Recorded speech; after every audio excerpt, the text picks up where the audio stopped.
Si vous voulez savoir ce qui se passe réellement en 2025, nul besoin de graphique. Un peu d'attention suffit. Observez la personne qui vérifie 2 fois le prix avant de mettre un article dans son panier. Remarquez le collègue qui apporte son déjeuner de chez lui, car même les plats à emporter bon marché sont devenus un luxe. Voyez le voisin qui fait ses cartons après une hausse de loyer inattendue. Ces scènes ne surprennent plus personne. Elles font désormais partie du quotidien d'un pays où le coût de la vie a augmenté et où les salaires ne permettent plus de vivre aussi confortablement qu'avant. Pourtant, malgré tout cela, on nous assure que l'économie se porte à merveille.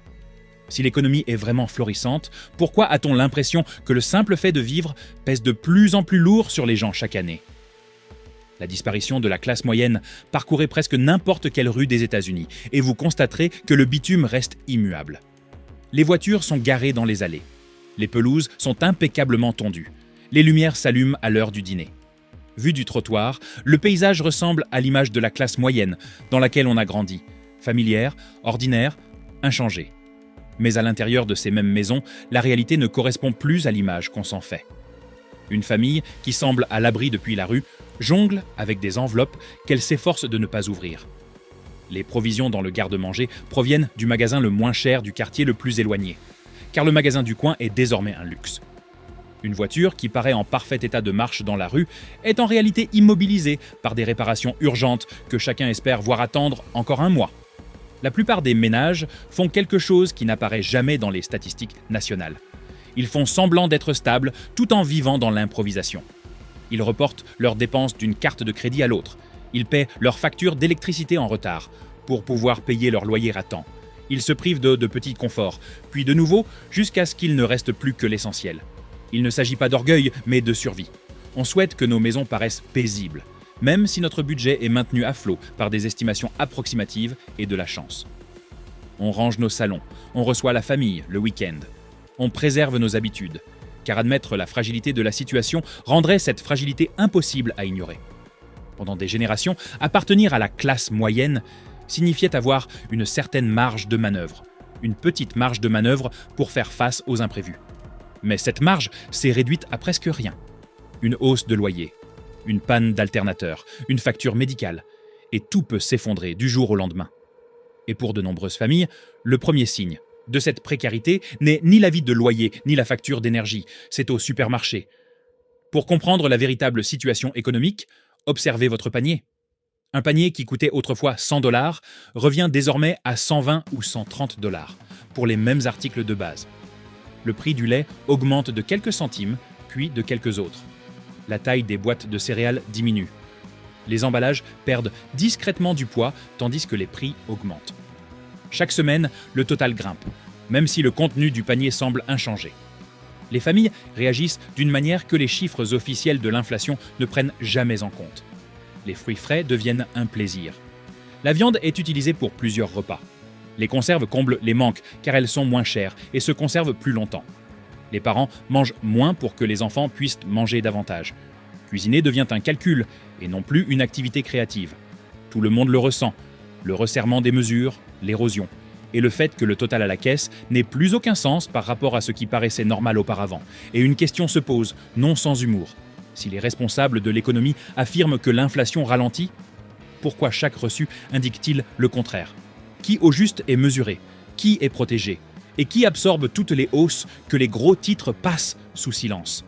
Cette même question les poursuit jusque chez eux, inscrites dans les enveloppes, qui décideront s'ils peuvent rester où ils vivent.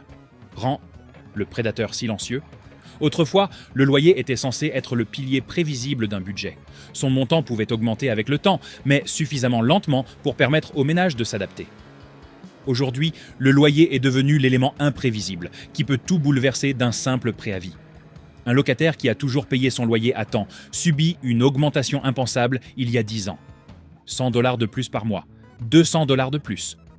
Dans certaines villes, même davantage, sans aucune amélioration du logement. Pas de nouveaux appareils électroménagers. Pas de réparation qui n'étaient pas déjà en retard. Juste un nouveau montant justifié par des formules comme « E » ou « tarif compétitif ». Derrière nombre de ces décisions ne se cachent pas des propriétaires individuels qui évaluent en eux les coûts et la compassion, mais des entreprises et des groupes d'investissement qui traitent les logements comme de simples données chiffrées. Un logiciel analyse les annonces comparables, fait grimper les prix et estime ce que le marché est prêt à payer. Les personnes qui vivent dans ces logements sont reléguées au second plan. Elles ne sont qu'un élément d'entrée et non l'essentiel. Pour les jeunes locataires, les augmentations de loyers répétées entraînent des déménagements fréquents, des appartements surpeuplés avec plus de colocataires que souhaité et de longs trajets domicile-travail depuis les rares logements encore abordables. C'est stressant, mais parfois possible. Pour les personnes de 40, 50 et 60 ans, la situation est plus complexe. Médecins, spécialistes, pharmacies, transports en commun, rues familières et amis de proximité forment un réseau de soutien fragile qu'il est difficile de déplacer. L'idée de trouver un logement moins cher paraît plus simple sur un site d'annonces immobilières qu'elle ne l'est en réalité. Déménager signifie perdre des habitudes, la proximité et un réseau social construit au fil des années. Certains locataires âgés restent dans leur logement et encaissent la hausse, réduisant d'autant leurs autres dépenses mensuelles. D'autres déménagent dans des logements plus petits, des quartiers moins sûrs ou plus éloignés de leurs proches. Dans tous les cas, le constat est clair. Le logement n'est plus un refuge sûr, mais une source de négociation permanente. Ironie du sort, même les propriétaires sans hypothèque ne sont plus aussi à l'abri qu'ils le pensaient. Les impôts fonciers augmentent à mesure que les quartiers prennent de la valeur. Les primes d'assurance grimpent à chaque catastrophe climatique. Les réparations nécessaires coûtent plus cher, car le prix des matériaux et de la main-d'œuvre augmente. Une maison qui semble être un placement sûr sur le papier peut se révéler, dans les faits, un véritable piège financier. Que vous soyez locataire ou propriétaire, votre logement vous coûte chaque année plus cher.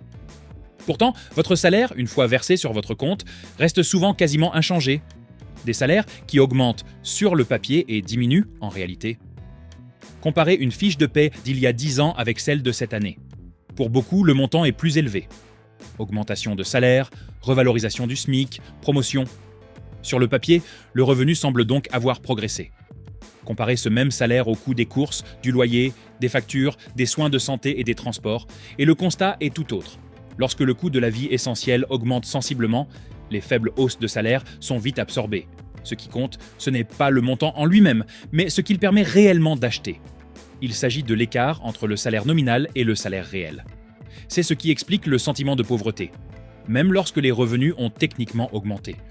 Le coût de la vie a progressé plus vite que la rémunération liée au maintien de l'emploi. Les entreprises célèbrent souvent avec enthousiasme les augmentations de salaire d'embauche.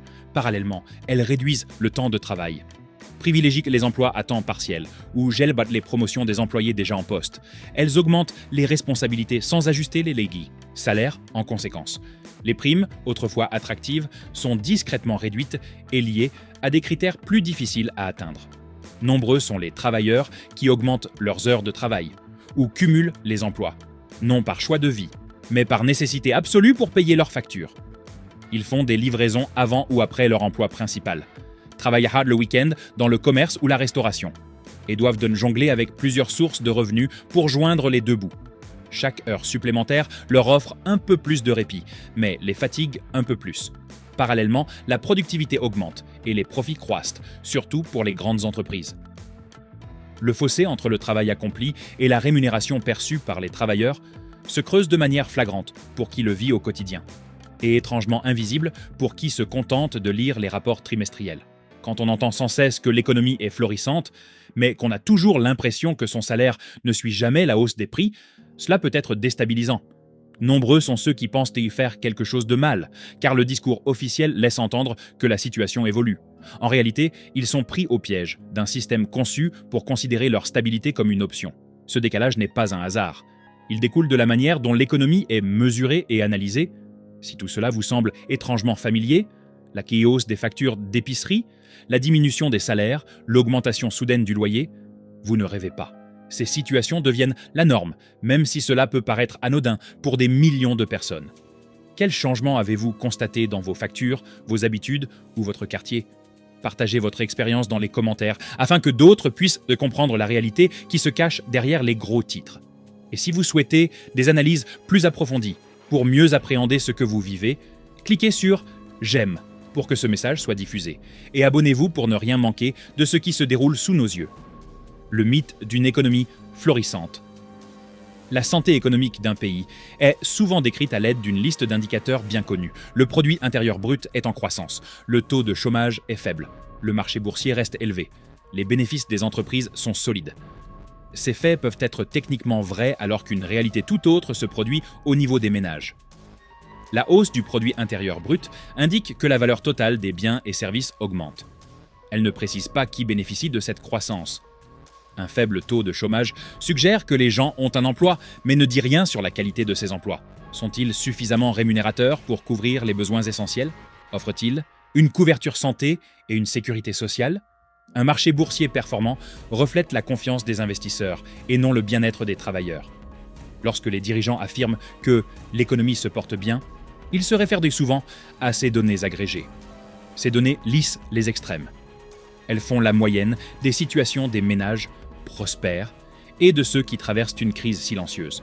Il en résulte une image abstraite, qui paraît sereine de loin, mais totalement méconnaissable de près. Pour une famille qui hésite à payer sa facture d'électricité en retard pour pouvoir faire ses courses, le produit intérieur brut n'est pas rassurant. Pour un locataire confronté à une augmentation de loyer de 300 $, les bénéfices des entreprises ne sont pas encourageants. Pour une personne qui renonce à un médicament parce que le reste à charge a doublé, un indice boursier élevé semble appartenir à un monde lointain, presque irréel. Le danger de répéter « l'économie est forte » alors que la vie quotidienne devient de plus en plus précaire n'est pas seulement politique, il est aussi psychologique. Il amène les gens à douter de leur propre expérience. Ils remettent en question leur choix, leur discipline, leur intelligence. Ils intériorisent ce qui est en réalité un problème structurel. Mais la pression qu'ils ressentent n'est pas le fruit d'une défaillance individuelle. C'est l'effet cumulatif de petites augmentations et de décisions politiques discrètes qui rendent la vie plus difficile pour tous, sauf pour ceux dont la richesse les protège du changement. Cet impact cumulatif est particulièrement visible dans la série de petites hausses de prix qui touchent presque tous les aspects de la vie quotidienne. Le nouveau coût de la vie, la plupart des gens peuvent faire face à une dépense imprévue importante, s'ils ont un peu d'économie ou un brin de chance. Ce sont les petites augmentations successives, réparties tout au long du mois, qui finissent par éroder ce sentiment de sécurité. L'électricité coûte quelques dollars de plus ce mois-ci, puis encore quelques dollars de plus la saison prochaine. La facture d'eau comprend de nouveaux frais de service qui n'existaient pas auparavant. Le fournisseur d'accès Internet augmente ses tarifs après la fin d'une période promotionnelle, prétextant des améliorations d'infrastructures qui ne se concrétisent jamais. Les primes d'assurance auto grimpent insidieusement, même sans accident à votre actif, sous prétexte d'une analyse des risques très large. Les services de streaming ajoutent discrètement $1 à l'abonnement mensuel. Les applications bancaires introduisent de nouveaux frais pour des services auparavant inclus. Le ticket modérateur sur les médicaments sur ordonnance augmente à chaque renouvellement. Les tarifs des transports en commun augmentent légèrement. Mais cette hausse s'accumule pour les usagers réguliers. Prise individuellement, chaque modification est justifiable. Collectivement, elle constitue un nouveau point de référence pour le coût de la vie. Un point de référence nettement plus élevé qu'il y a quelques années seulement. Cette pression constante à la hausse oblige les gens à adopter une nouvelle forme de comptabilité mentale. Chaque dépense devient une petite négociation. En avons-nous vraiment besoin? Combien de temps pouvons-nous la repousser? Pouvons-nous tenir encore une semaine? La vie se transforme en une succession de compromis, non pas entre le luxe et la nécessité, mais entre différentes formes de nécessité. Moins de chauffage pour pouvoir se nourrir. Des aliments moins chers pour pouvoir payer l'essence. Moins de sorties pour pouvoir se soigner. À la longue, cela ne met pas seulement les comptes bancaires à rude épreuve. Cela met aussi les gens à rude épreuve. La récession émotionnelle, il existe une forme de déclin qui ne se reflète pas dans les rapports économiques.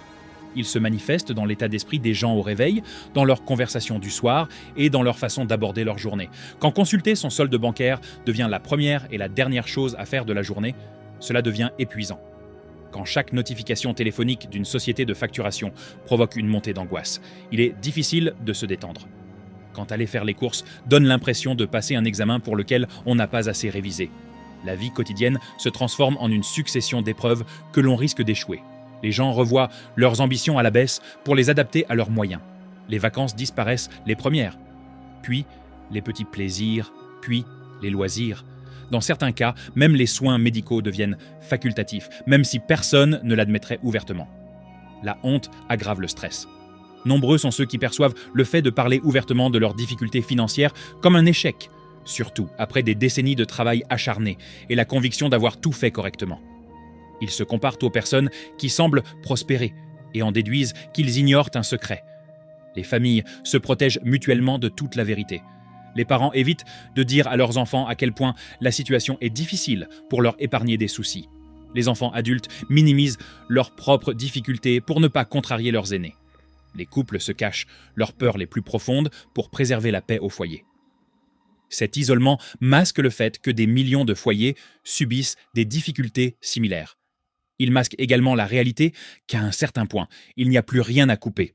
Quand réduire les coûts ne suffit plus, les conseils traditionnels en matière d'argent partent du principe qu'il existe toujours des dépenses superflues qu'il est possible de réduire. Oubliez le café quotidien. Résiliez les abonnements inutilisés. Cuisinez plus souvent à la maison. Profitez des soldes. Pour de nombreux foyers, ces changements sont intervenus depuis longtemps. Ils préparent déjà leur café à la maison. Ils ont déjà supprimé les dépenses superflues. Ils cuisinent déjà maison, guettent les promotions et achètent en gros dès que possible. Les économies les plus évidentes ont été réalisées il y a des années, lors des premières hausses de prix. Il ne reste plus qu'un budget composé presque exclusivement de dépenses essentielles. Loyer ou mensualité de crédit immobilier, charges, alimentation, transport, assurance de base, remboursement minimum des dettes contractées suite à des imprévus, et frais de santé qu'il est impossible d'ignorer indéfiniment. Partant de ce constat, réduire les dépenses revient à choisir quel service essentiel sera sous-financé ce mois-ci. Il ne s'agit pas d'une question de discipline, mais d'une simple question de calcul, indifférente à la motivation ou au sens des responsabilités. On négocie avec soi-même de manière silencieuse et douloureuse. On se contente parfois de ne prendre que la moitié d'une ordonnance, en espérant que les symptômes restent gérables. On entretient parfois la voiture avec une réparation provisoire, en espérant que cela tienne le coup, le temps d'économiser pour une vraie réparation. On repousse parfois une visite chez le dentiste, un contrôle de la vue ou un dépistage recommandé d'1 an, en se disant qu'on ira quand la situation se sera calmée. Mais la situation ne s'apaise pas. Elle reste suffisamment tendue pour empêcher toute véritable reprise. Et cette pression croissante ne pèse pas uniquement sur une seule tranche d'âge. La pression intergénérationnelle. Chaque génération touche une facette différente de la même plaie. Les jeunes adultes emménagent dans leur premier appartement, croulant sous les prêts étudiants qui absorbent une part importante de leurs revenus. Ils arrivent sur un marché du travail où la sécurité de l'emploi est rare et les avantages sociaux plus modestes. Le coût de la vie, dépôt de garantie, meubles, transports, vêtements de travail, électroménager de base, a explosé, bien au-delà de ce qu'ont connu leurs parents. Pour beaucoup, démarrer dans la vie signifie prendre du retard. Les adultes d'âge mûr sont confrontés à de multiples exigences. Ils paient un logement dont le coût a augmenté ces 10 dernières années, soutiennent financièrement leurs enfants qui mettent plus de temps à devenir financièrement indépendants et aident souvent leurs parents âgés dont les ressources sont limitées. Ce sont eux qui se portent garants pour les baux, règlent les factures imprévues de leurs proches et tentent en même temps d'épargner pour leur propre retraite. Les personnes âgées sont confrontées à un autre piège. Nombre d'entre elles vivent de revenus fixes censés être indexés sur le coût de la vie. Ces indexations existent, mais le calcul est rarement en adéquation avec la réalité. Une faible augmentation annuelle des prestations ne suffit pas à compenser la forte hausse des loyers, des prix des aliments et des médicaments. Certaines vendent leurs biens les plus précieux pour survivre. D'autres déménagent dans des logements plus petits et moins sûrs. De plus en plus nombreuses, elles sautent discrètement des doses de médicaments, économisent leurs aliments ou limitent l'utilisation du chauffage et de la climatisation. Ces 3 groupes s'observent parfois avec frustration. Les jeunes se demandent pourquoi les générations précédentes n'ont pas réformé le système lorsqu'elles en avaient le pouvoir. Les personnes âgées se demandent pourquoi les jeunes générations semblent sitôt accablées par les responsabilités. Les personnes d'âge mûr se sentent tiraillées entre ressentiment et culpabilité. En réalité, ils subissent toutes les conséquences des mêmes décisions économiques prises au fil des années. Ces décisions ont transféré le risque des institutions vers les individus, puis on fait croire à chacun que son avenir dépendrait principalement de choix personnels. C'est pourquoi l'histoire des factures d'épicerie et du loyer en 2025 ne se résume pas à des difficultés financières. Elle parle aussi de confiance. Pourquoi cette histoire est importante maintenant ? Lorsqu'un responsable gouvernemental affirme que l'inflation est maîtrisée alors que les prix des denrées alimentaires restent sensiblement plus élevés, cela envoie un signal. Lorsque des experts parlent d'un atterrissage en douceur, alors que les ménages ressentent une réalité financière bien plus difficile, un autre signal est envoyé. Lorsque les marchés sont érigés en principal indicateur de la santé nationale alors que le quotidien se fragilise, le message se propage. Le message sous-jacent est que la souffrance des gens ordinaires peut être minimisée, reformulée ou ignorée tant que les résultats financiers restent satisfaisants. À terme, cela engendre bien plus que de la frustration. Cela mine la confiance dans le fait que les dirigeants partagent la même vision du monde que le commun des mortels. Les gens se replient sur eux-mêmes. Ils font davantage confiance à leur propre expérience qu'aux discours officiels. Et c'est bien normal. Mais sans récits communs qui prennent en compte ce qui se passe à la caisse du supermarché ou dans les agences de location. La lutte paraît isolée plutôt que généralisée. Cet isolement est dangereux. Il rend les gens plus vulnérables à la culpabilisation. Si l'économie se porte bien, alors quiconque ne se porte pas bien est forcément en échec. Cette idée arrange les systèmes qui refusent le changement. Elle est dévastatrice pour les co. Millions de personnes qui ont suivi toutes les consignes et qui, malgré tout, n'arrivent pas à satisfaire leurs besoins fondamentaux. Écoutez les histoires qui se cachent derrière les tickets de caisse et les augmentations de loyer. Ce n'est pas se complaire dans le malheur, c'est se faire une idée plus précise du coût de la vie aux États-Unis aujourd'hui. Sans cette mise à jour, toute promesse d'avenir repose sur une vision obsolète. On peut constater le décalage entre l'ancienne carte et le terrain actuel le plus clairement dans un moment ordinaire, qui se répète chaque jour à travers le pays. La vérité sur les files d'attente. Dans un supermarché, éclairé au néon, un soir comme les autres, quelqu'un voit le total affiché à l'écran dépasser le montant qu'il avait en tête. Une petite file d'attente se forme derrière lui. La caissière annonce le montant. Il y a une pause, presque imperceptible à moins d'y prêter attention. Puis le client prend une inspiration et dit à voix basse « Vous pouvez me faire une réduction ?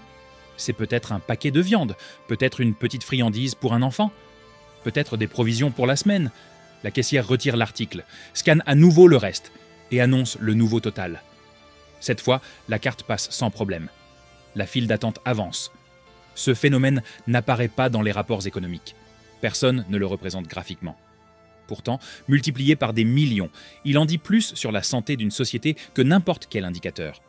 Sur le papier, l'économie peut sembler florissante, mais la réalité se cache derrière les dépenses quotidiennes et les factures mensuelles.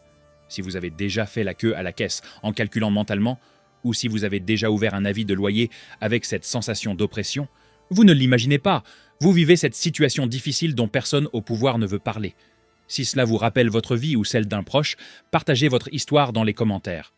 Cela permet de mieux comprendre la situation. Et si vous souhaitez voir d'autres enquêtes de ce type, aimez et abonnez-vous pour que ces vérités parviennent à ceux qui en ont besoin.